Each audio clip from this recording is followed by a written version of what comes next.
Hey everyone, welcome back to the channel. As promised, I am showing you my bruschetta recipe.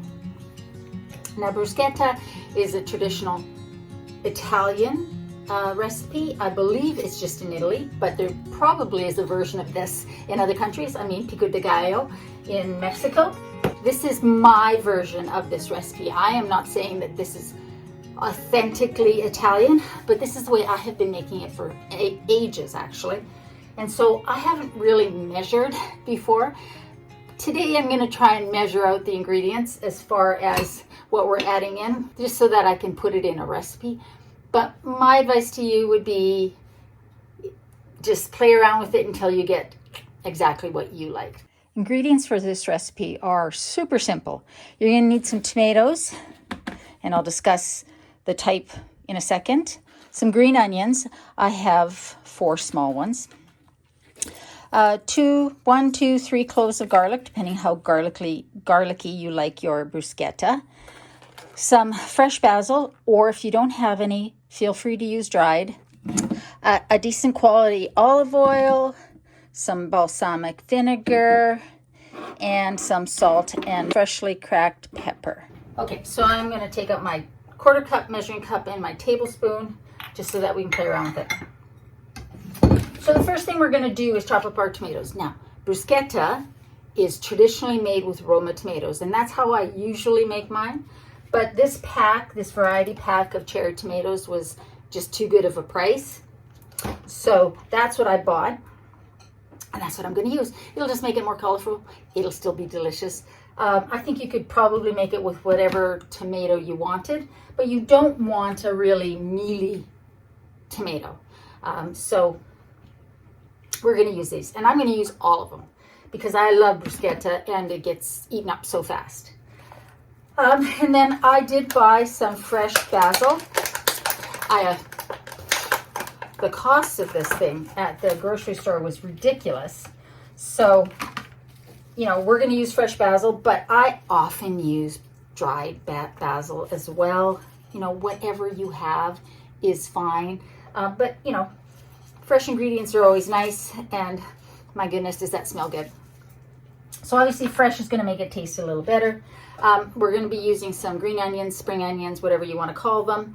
I don't know that this is traditional in bruschetta, but I really like it, and I know I've had it in Italian restaurants where there were green onions or onions of some sort in it. So we're using those. And then I'm going to use 3 cloves of garlic just to keep the vampires away, because I really like garlic in mine. So we're going to chop everything up and put it in this bowl, and then we're going to add the olive oil, balsamic vinegar, salt, and pepper after. So let's get started with that. Let's start with the tomatoes, because that's going to take the longest. And you're going to want a fairly sharp knife for this. I will fast forward past this part because, well, it's going to be really boring for you.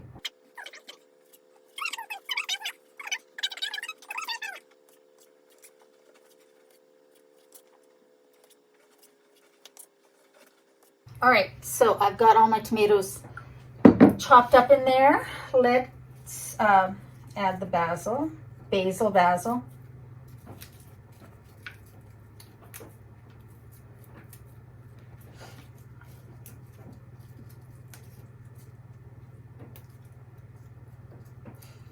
I'm gonna definitely grow my own herbs this summer, even if it's just a pot here inside the house on the windowsill.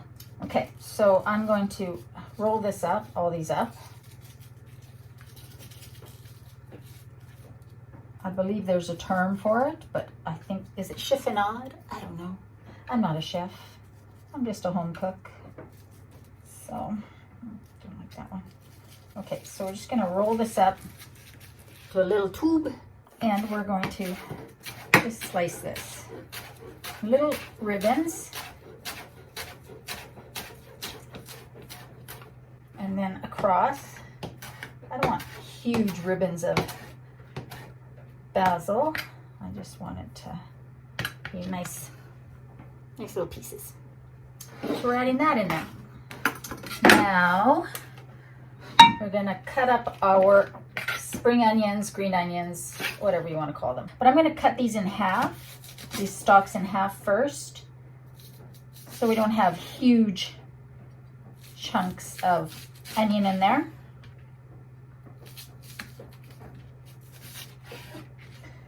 And now we're just going to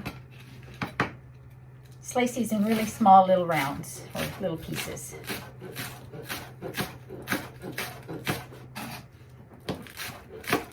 And you can use as much or as little of any of the ingredients as you like.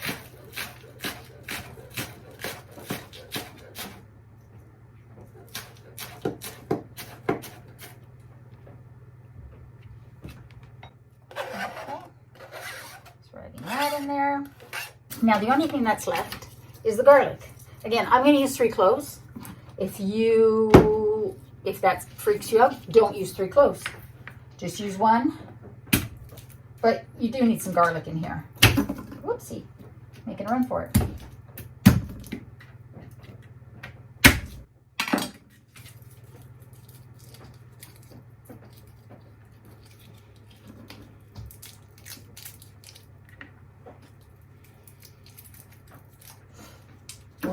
Smells good.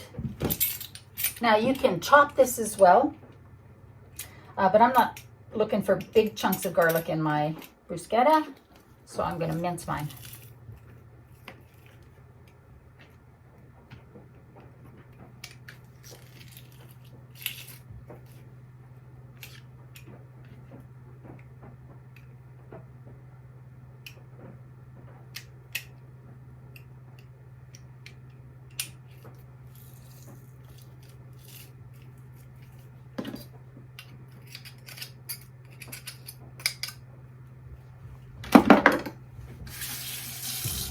All right, so let's grab a little wooden spoon. So we've got all of our vegetable and herb ingredients in here. Now we're going to add the olive oil. This is the part that I don't measure, but in the interests of making, the video for you guys. So if there's 60 milliliters in a quarter cup, and I think it's 30 milliliters in a tablespoon. 15. So let's start with 2 tablespoons of olive oil.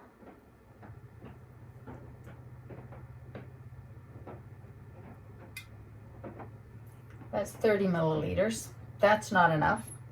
So I think it's probably a quarter cup. So I'm going to add the full 4 tablespoons, which is a quarter cup of olive oil. Definitely. Now, I'm making a fair amount. If you're not making this much, then you wouldn't use as much. But the juices of the bruschetta, even after you've eaten all of the tomatoes, are so delicious. And you can dip your bread in them, which is, the fun of a bruschetta. But I'm also going to use it for a couple of other recipes. So I'm going to add 2 tablespoons of the balsamic vinegar to start. And then I'm going to put a little salt and pepper in here and give it a taste. I think 2 tablespoons of the balsamic is probably about right. So a bunch of freshly cracked pepper.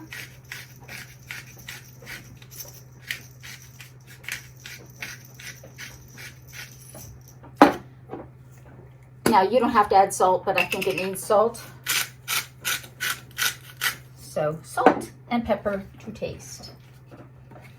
Now I'm going to taste this now just to test to see if it needs more balsamic or salt and pepper.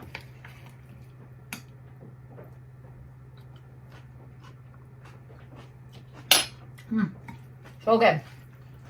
No. That's perfect. So now I'm going to put it in a container with the lid because you want to let this sit and the flavors to all meld. the garlic and the basil, the onion, everything to all meld. So you really don't want to make this and eat it right away if you can avoid it. So let's put it in. Oops. Let's put it in our Yoda Pyrex bowl that I got at the dollar store. I think it will all fit in here. She says hopefully, but you know how bad I am at estimating volume. No, it'll fit. We are going to put this in the fridge.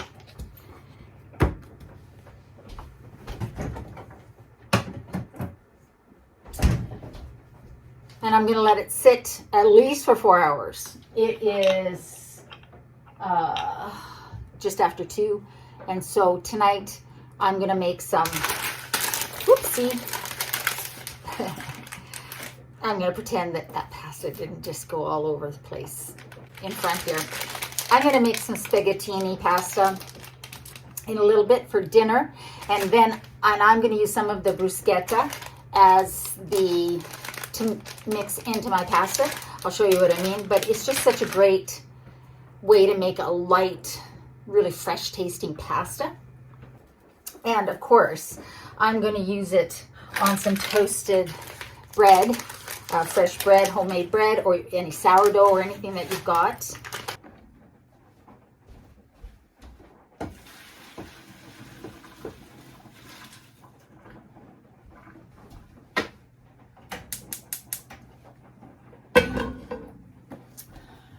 Okay, so my spaghettini is cooked, and now we're going to use the bruschetta. And I am going to add a little bit of olive oil here. You don't have to.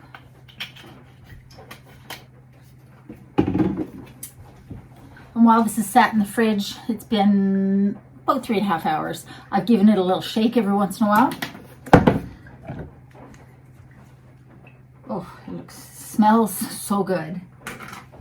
It really does smell so good.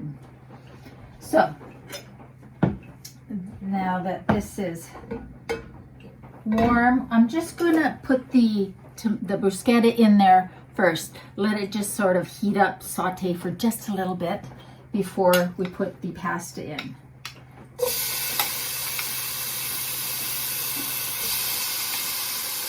Now, I'm not going to get the juice just yet. We're going to add the juice in a bit.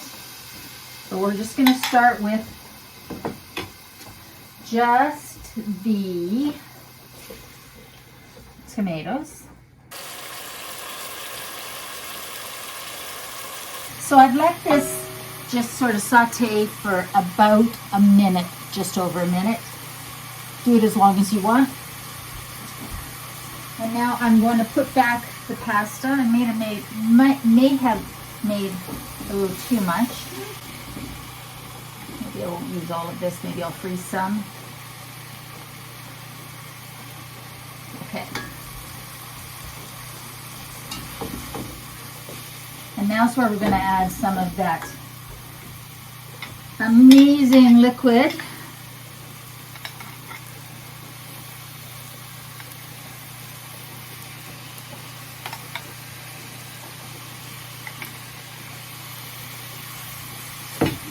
I'm just going to stir it until the pasta warms up again. And it's basically done. It's really so simple, so delicious, and so easy. I think I'll add a little bit more salt and pepper.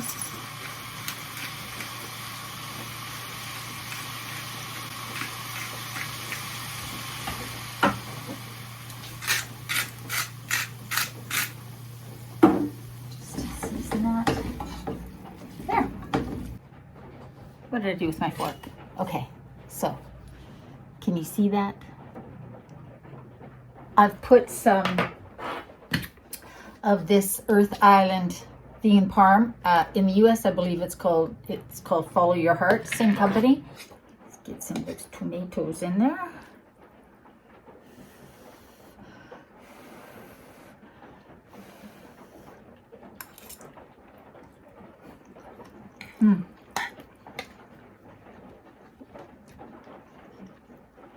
So light, so fresh, amazing. If you've never thought to put bruschetta in your pasta, I'm telling you, it is such an easy and delicious meal. You can put it on gluten-free pasta, whole wheat pasta if you want. So it's the next day. And this is what I made. What I did was toasted some bread and then added some of this Boursin plant-based cream cheese, garlic and fine herb. This is delicious. It's expensive, but it's delicious. And then I put the bruschetta over top. And that is what I'm gonna have, I think, for dinner, because that's what I'm craving. I finished the rest of the pasta that I made yesterday for lunch, so I'm gonna have this for dinner.